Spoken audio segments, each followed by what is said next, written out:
자, 그러면 오늘 네. 정말 매일 아침 여기 참 오신다는 게 쉬운 일이 아니지 않습니까? 그럼요. 네, 정말 성실하신 우리 교보증권의 박병창 부장님. 매일같이 또 자료도 어마어마하게 또 정리해서 오시는 거. 이건 뭐 한두 시간에 되는 일이 아니거든요. 그렇죠. 네, 참 보면 대단해요. 네, 늘 감사한 말씀, 늘 감사한 마음을 저희가 또 갖고 있습니다. 숨 살짝 돌리시고요. 어서 오십시오. 예, 안녕하십니까? 네, 제가 감사드립니다. 네, 자, 우리 박병창 부장님과 함께 자 오늘도 그러면 이제 미국 시장 마감 상황도 좀 먼저 살펴봐야 될 텐데 미국 네. 시장이 어제 좀 올랐잖아요. 예, 많이 올랐죠. 나스닥 같은 경우가 뭐 한 3% 그죠? 3% 이상. 네, 3% 이상 올랐으니까 네. 오늘 우리 코스닥 그리고 코스피 다 같이 한번 좀 기대를 해봐도 좋을 것 같은 마음이 좀 들긴 하는데 미국 시장 어떻게 마감이 됐는지 살짝 한번 정리해보고 넘어갈까요? 예, 그렇습니다. 지금 뭐 나스닥 3.1% 올랐고요. 네, 큰 폭으로 올랐습니다. 6월 24일 날 3% 정도 한번 올랐고요. 그리고 나서 한 달 만에 3% 전후반에 상승하는 그렇군요. 큰 폭이었습니다. 빠질 때는 3%몇 번 나온 것 같은데 그죠? 예, 그렇습니다.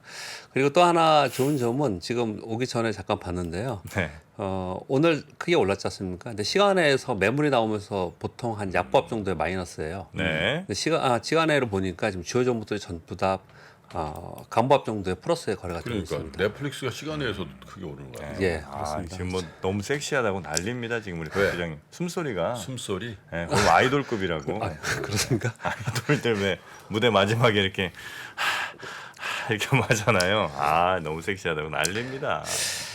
예, 차분히 하도록 하겠습니다. 네, 천천히 하셔도 됩니다. 네. 이제 상승의 이유는 네. 러시아에서 유럽 가스 공급 재개가 재개한다는 기대된다. 거죠? 예, 이런 뉴스가 나왔고요. 그리고 반도체 지원법 통과가 임박했다라고 하면서 반도체 관련 섹터들이 전반적으로 상승했고요. 또 종목과 섹터로는 넷플릭스가 실적 선방으로 인해서 세 가지 이유에서 상승을 했습니다.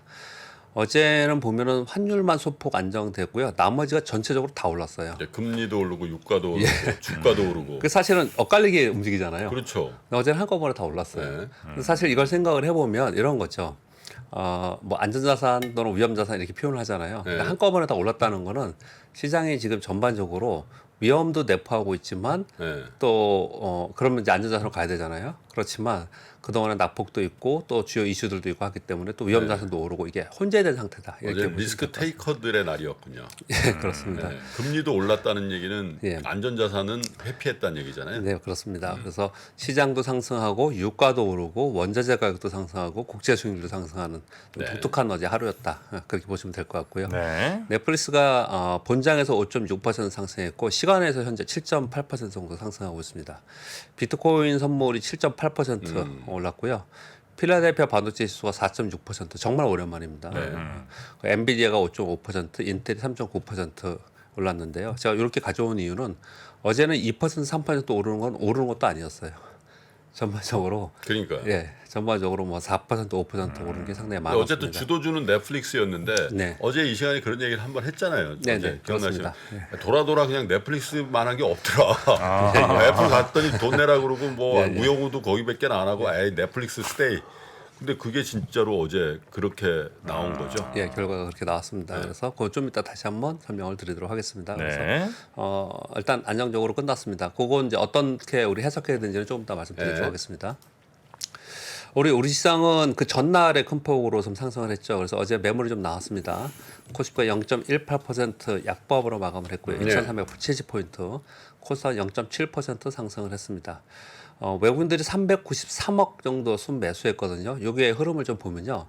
아침 환율이 다시 오르더라고요. 네. 그래서 외국인들이 선물 매도를 많이 했어요. 그러면서 현물 매도도 같이 했는데 현물 매도가 굉장히 작았습니다. 200억, 300억 본이 안 하더라고요. 공격적으로 피차이 프로그램 매도가 나오지 않았다는 거거든요. 예. 그러면서 다시 환율이 하락하기 시작했고 그러면서 추가 하락은 방어하고 외국인들은 소폭 매수하면서 마감했습니다. 그렇죠. 즉 결국은 보면 환율 움직임에 따라서 외국인 선현물이 바뀌고 그것에 의해서 시장의 흐름이 움직이는데 네. 그 직전에는 환율이 떨어지면서 외국인들이 선현물 매수하면서 올랐지 않습니까? 근데 어제 환율이 아침에 상승을 하는데 외국인들이 거기다 공격적으로 매도를 하지 않았다는 거예요. 이것도 좀 변화가 생긴 거죠. 네. 그러면서 선방했다 이렇게 보시면 될 것 같고요. 삼성전자, 뭐 SK 하이닉스, 네이버, 카카오 이런 종목들이 그 전날에는 급등을 하면서 시장을 이끌었지 않습니까? 네. 근데 어제 매물이 나왔어요. 그런데 그 매물이 굉장히 소폭이었습니다. 그러니까 이런 거예요. 그 전날 100만 주 사고 어제는 10만 주뿐이 안 팔고. 네, 그랬습니다. 그래서 그것도 개인 매물이죠. 아니요, 그러니까 외국인 기관이 기관이. 외국인들이 만약에 100만 주 샀다면 어제 한 10만 주뿐이 안 팔았다 그런 거예요. 네네. 그래서 전반적으로 보면은 매수의 힘이 조금 더 강했다 그렇게 보시면 될 것 같고요. 어떻든 매물이 좀 나오면서 반도체 쪽이 소폭 하락했고요. 어제는 자동차가 올랐습니다. 제약주와 UAM도 자동차 쪽이잖아요. 그래서 자동차 쪽이 오르면서 시장을 방어했다라고 보시면 될 것 같습니다. 네. 지금 미국의 3대 지수는 박스권에 있다. 그래서 주간 단위로 한 주 빠지고 한 주 오르고 이렇게 지금 한 달 반 정도 가고 있다고 말씀을 어저께 드렸었는데요. 지금 그 단기 박스권의 고점을 돌파 시도하고 있는 상황입니다. 어제 하루 오름으로써 여기 지금 나타나고 있는 것이에요. 참고로 오늘은 좀 지수 영역대를 좀 말씀드리고자 하는 건데요. 6월 첫 주부터 급락을 했거든요. 우리 시장도 그렇지 않습니까? 6월에 장대 원목 나왔잖아요. 6월에 첫 주에 나스닥 고점이 12,300포인트. 그리고 S&P 500이 4,160포인트인데 지금으로부터 그 고점의 퍼센테이지는 약 5% 정도 있습니다. 그래서 여기서 돌파하면은 이제 거기를 향해서 갈 가능성이 좀 높아지는 그런 상황이에요. 그래서 여기서 돌파에 안정적으로 돌파하느냐 상당히 중요한 상황이고요. 좀 전에 그 시황하면서 말씀드렸다시피 직전에 최근에 한 뭐 2개월을 봤더니 3% 수준의 상승은 6월 24일 날 한 번 있었고요. 저점 구간에서 급락했다가 올라올 때 이렇게 급반등을 했거든요. 네. 근데 이번에 3% 상승은 저점에서도 한 게 아니잖아요. 돌파하면서 3% 생긴 거잖아요. 이건 달라요. 급락했다가 반등의 3%랑 위에서 3% 오르는 건 다르거든요. 네. 그래서 시장에서는 이걸 의미로 분명히 둘 가능성도 있다 이렇게 보여지고요. 거래량도 소폭 증가해서 전반적으로 조금 이제 밑에서 올라올 때는 이런 표현을 쓰잖아요. 한숨 돌렸다. 그런데 지금은 위에서 돌파하고 있는 상황이라서 좀 기대감이 조금 더 강해졌다. 이렇게 좀 해석해 볼 수 있을 것 같습니다. 네. 근데 미국은 6월에 첫 주에 있었던 고점 대비 한 5, 6% 정도라고 말씀드렸잖아요. 근데 우리나라하고 비교를 해보면요. 우리나라는 지금 이제 코스피 코스닥 직전 고점 돌파가 중요하다고 이제 지난주에 계속 말씀을 드렸는데요. 6월 첫 주에 고점이 코스피가 2,680포인트입니다. 위로 텀이 굉장히 많아요. 그리고 코스닥은 900포인트예요. 그래서 위에 텀이 굉장히 많은 상황이거든요. 네. 그래서 미국이 여기서 돌파하면서 올라가면 그걸 보면서 따라가는 현상이 나타난다면 우리 시장 위에 텀이 업사이드가 좀 더 있다 이렇게 보시면 될 것 같고요. 여전히 뭐 거래 감소가 계속되고 있고 부진한 것은 분명히 맞습니다. 근데 종목별로 좀 섹터별로 좀 흐름이 다르게 나타나고 있는 것인데 여기서 거래량이 증가하거나 또는 환율이 하향 안정이 된다면은 좀 기대해 볼 수 있는 상황까지만 왔다. 그렇게 보시면 될 것 같습니다. 네. 어제 뭐 필라델피아 반도체 지수도 많이 올랐고요. 그래서 IT 쪽도 많이 올랐기 때문에 이런 거잖아요. 삼성전자 기준으로 볼 때 3일 상승하고 약간 조정을 보였거든요. 그래서 사실은 3일 연속해서 비교적 큰 폭으로 상승했어요. 그래서 물론 고점부터 많이 빠졌지만 그렇기 때문에 매물이 좀 나올 수 있는 상황이거든요. 그런데 이제 여기서 다시 꺾어 올라가면 분위기는 한번 달라질 거다. 그렇게 보시면 될 것 같습니다. 네. 넷플릭스 실적 발표에 대해서 이런 말씀을 좀 드려보겠습니다. 제가 7월 들어서 이걸 거의 매일 얘기를 드린 것 같아요. 이번에 빅테크들이 실적 발표할 때 우리가 봐야 될 이게 분수령이 될 거다라고 계속 말씀드리는 부분은 뭐냐면요. 이런 겁니다. 넷플릭스 실적 발표를 한 거를 뭐 다들 보셨겠지만 다시 한번 말씀드리면요. 매출은 7.9 빌리언 달러 그러니까 70조 정도 되는 거죠. 근데 컨센이 8.04였어요. EPS는 3.2달러인데 컨센보다 약간 높았고 매출은 줄었지 않습니까? 네. 컨센보다 줄었어요. 그런데 신규 가입자가 97만 명 감소했는데 컨센이 200만 명 감소했거든요. 그래서 뭐라고 얘기했냐면 야 선방했구나. 잘 버텼다. 100만 명 가까이 감소를 했는데 그렇습니다. 선방했다. 그렇습니다. 제가 지금 그 말씀 드리려고 했는데 딱 짚어주셨습니다. 정확히 핵심을 짚어주셨는데 이런 거예요. 3분기 가이던스 잘 보세요. 매출이 보면은 7.84 빌리언 달러인데 컨센이 8.08이거든요. 그럼 컨센보다 낮죠. 낮게 잡아놨잖아요 지금. 그리고 2분기보다 낮게 잡아놨죠. 7.97에 7.84로 낮춰놨지 않습니까? EPS는 더 황당합니다 사실. 이게 지금 거의 대부분 지난번에 마이컨 테크놀로지도 그랬거든요. 제가 깜짝 놀랐다 그랬는데 EPS가 이번에 3.2달러인데 2.14달러로 낮춰놨어요. 3분기 가이던스를. 약 30% 낮춰놓은 겁니다. 시장 컨센이 2.75달러인데 그거보다도 훨씬 낮게 나타났거든요. 그런데 본장에서 5%로 오르고 시간에서 7% 넘게 상승을 한 거예요. 그러면서 시장에서는 이제 이게 상승을 하다 보니까 이런 워딩을 쓰는 거죠. 우려보다 괜찮았다. 망한 줄 알았더니 잘 버텼다. 이런 워딩을 쓰는 거거든요. 네네. 이번에 보는 거에서 핵심 포인트는 이겁니다. 감소되는 것은 분명히 맞는데 가이던스를 낮춰놨고 감소된 건 맞고 또 3분기 더 월등하게 감소시켰습니다. 하향 다운 시켰거든요. 그런데 이것을 시장이 어떻게 반응하느냐, 요것이 지금 거의 2분기, 3분기가 마지막일 가능성이 높은데 하향 다운하는 게. 그런데 요것을 시장에서 주가 반응이 어떻게 되느냐가 분수령이 된다라고 표현을 하는 거예요. 그러니까 이제 제가 이렇게 표현을 했습니다. 첫 줄에 우리 다음 주에 더 중요한 기업들의 실적 발표가 있는데 시장이 바라는 워딩이나 심리는 바로 이거라는 거죠. 생각보다 괜찮았네. 시장에서 반영 이 정도는 했어. 이렇게 하고 이게 지나가면은 이제 주가의 저점을 확인할 가능성이 그렇죠. 굉장히 높다라는 거죠. 이게 굉장히 중요합니다. 이 워딩이. 그래서 앞으로 나올 빅테크들의 실적 발표 때 이런 워딩이 나오는 것이 이어지면은 굉장히 중요하다는 거죠.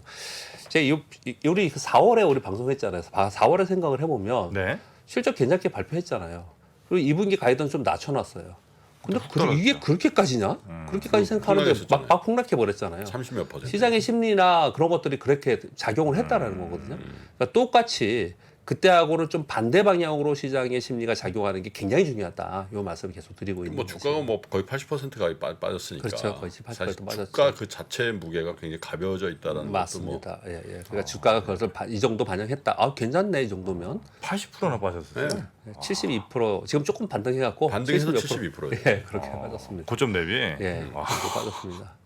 예, 그러다 보니 이제 이 시점에서는 여기서 매수세가 들어와야 되잖아요.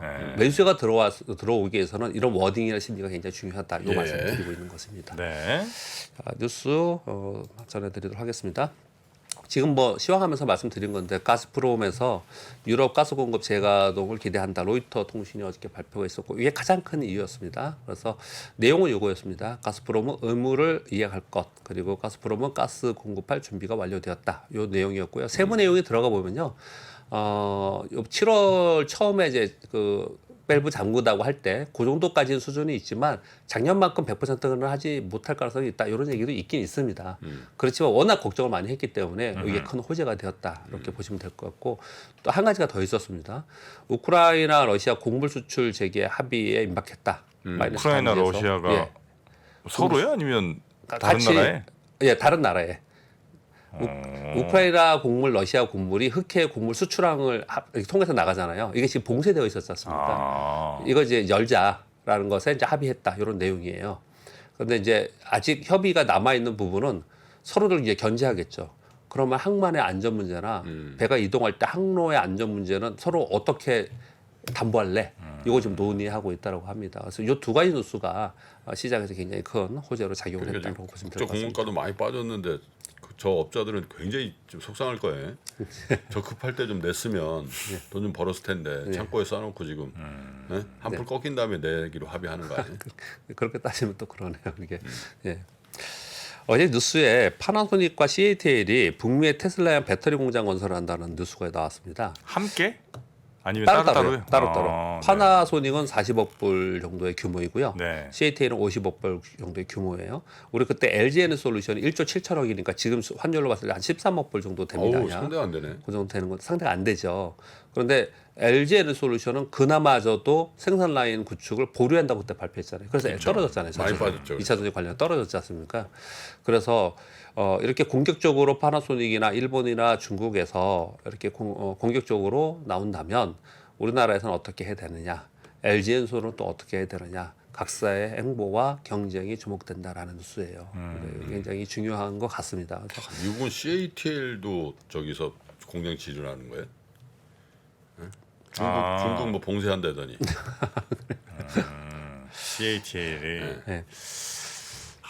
근데 이 파나소닉은 전통적으로 원통형 전지의 네네네. 강세거든요. 그래서 테슬라 향으로 좀 간다고 좀 그러는 거거든요. 그래서 경쟁이 심해진다라는 부분에는 좀 부정적으로 볼 수도 있습니다. 이 같은 뉴스를 가지고.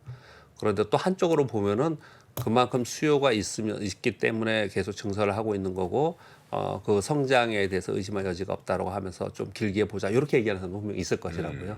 그 양쪽이 좀 다 있는 것 같습니다. 그렇죠. 네. 그리고 뭐 단신으로 좀 뉴스를 보면요.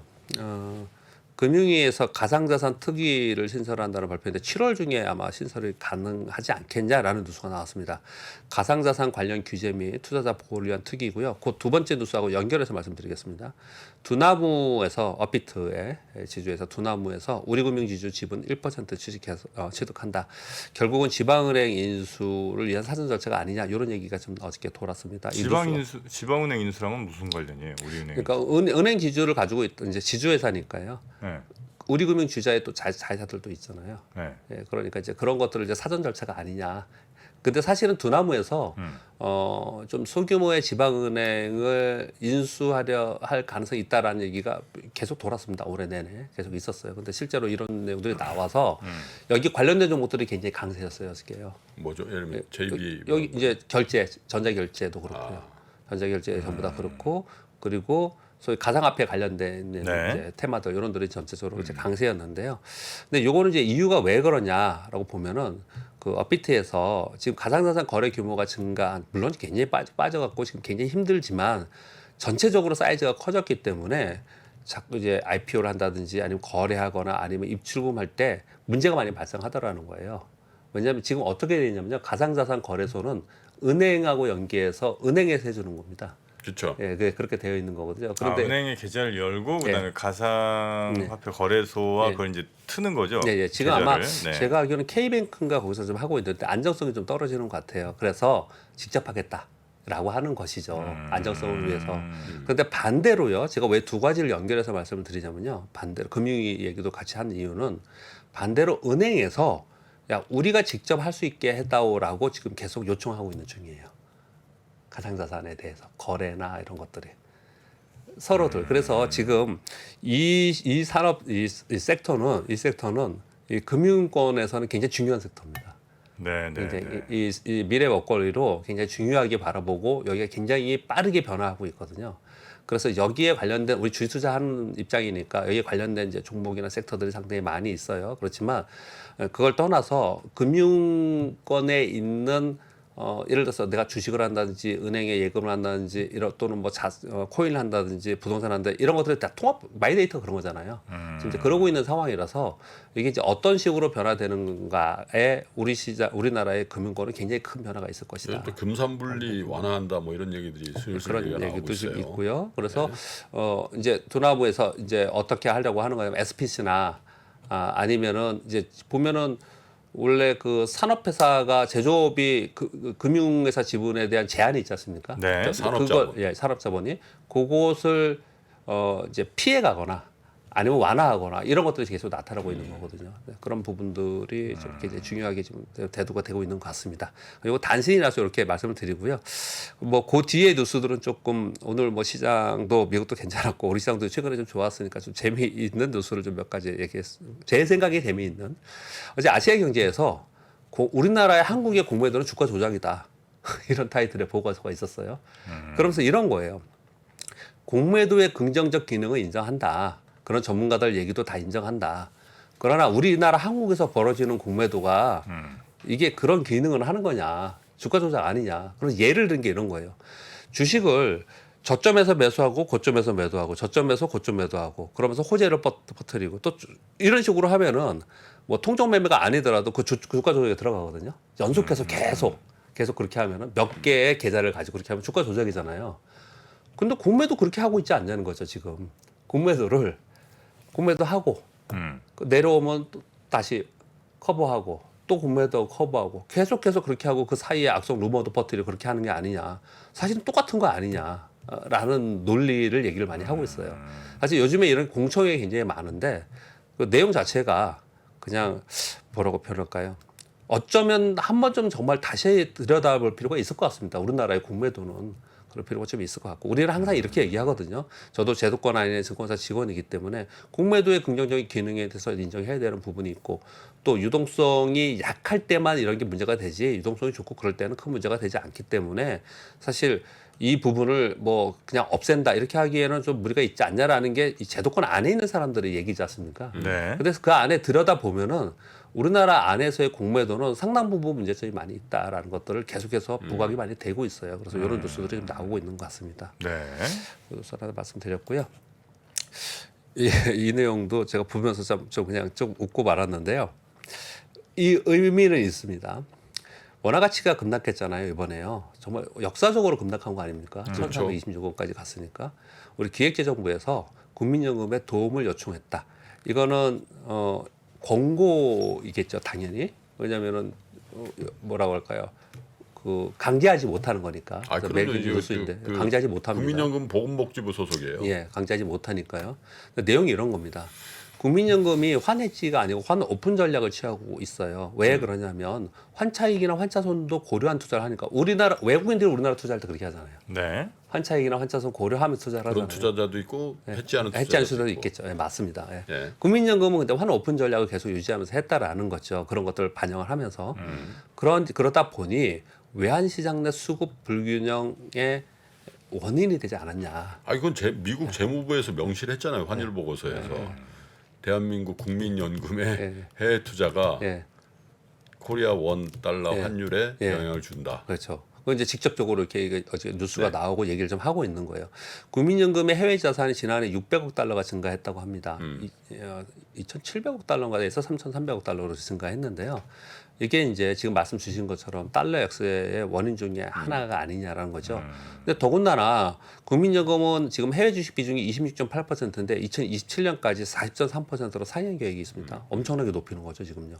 그럼 지금처럼 계속해서 원화를 달러로 바꿔서 달러 수요가 늘어나는 거잖아요. 증가하는 거잖아요. 네. 그렇게 해서 계속 나가고 또 우리나라 개인 투자들이 해외 투자 엄청 많이 하잖아요. 이렇게 계속 달러 수요가 늘어나면서 달러 수요를 계속 가지고서 해외 투자를 계속하면 그런 상황이 되면은 당연히 달러는 강세가 되고 우리 원화가 되지 않냐, 원화 약세 원인이 그렇죠. 되지 않냐라는 얘기를 하는 거예요. 그래서 기재부에서는 개인 투자들 보고 얘기할 수는 없는 거니까 이렇게 큰 손들한테 야 이거 환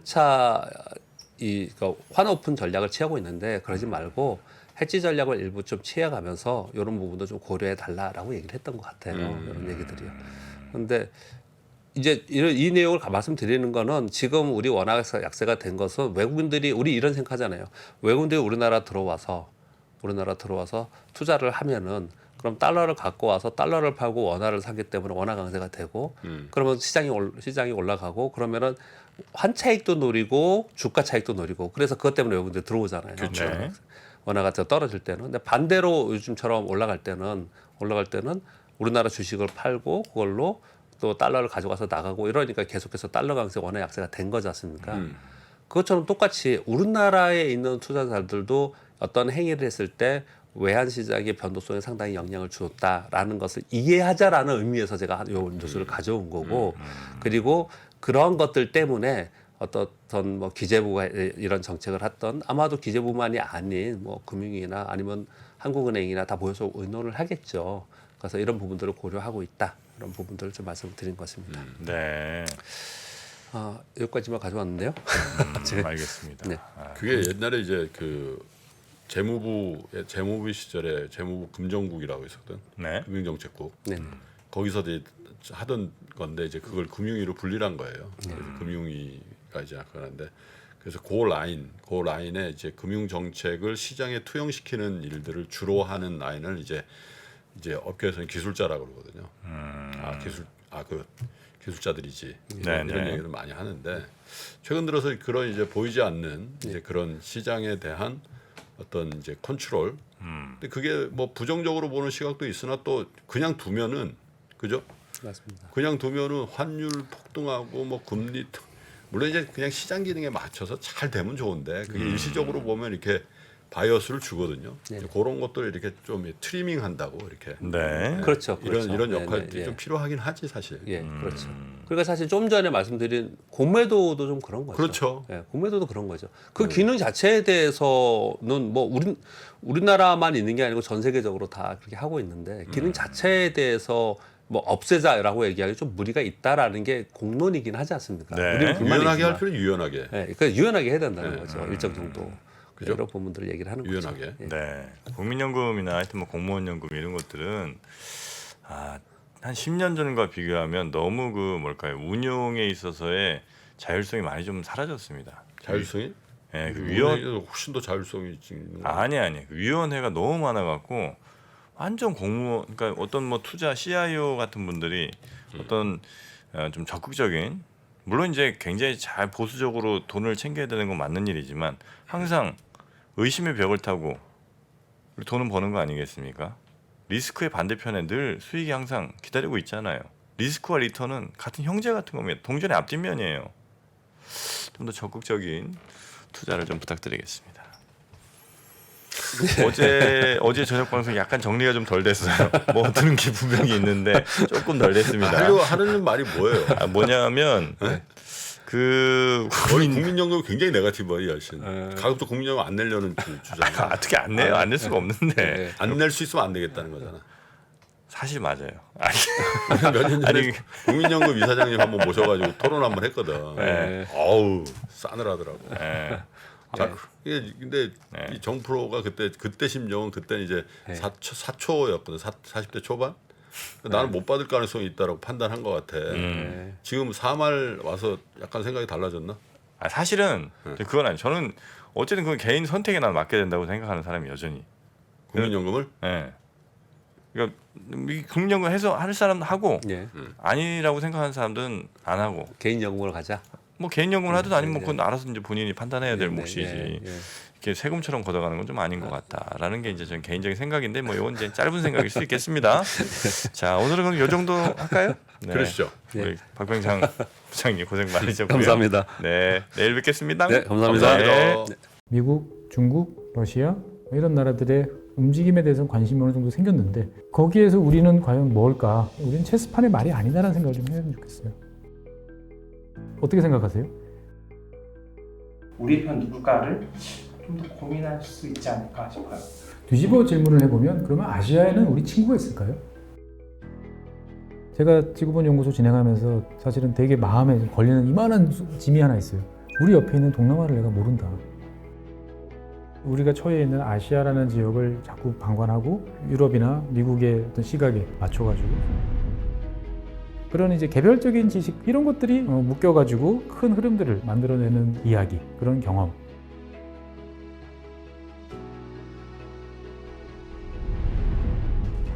작고 잡다한 지식이라도 그것들을 절대 무시하지 말라. 나는 그건 되게 긍정적이고 그런 지식들을 연결해서 말 그대로 위즈덤이잖아요. 정말 현명해지고 뭔가 남들하고는 좀 차별화된 그러한 관점 그리고 그러한 비전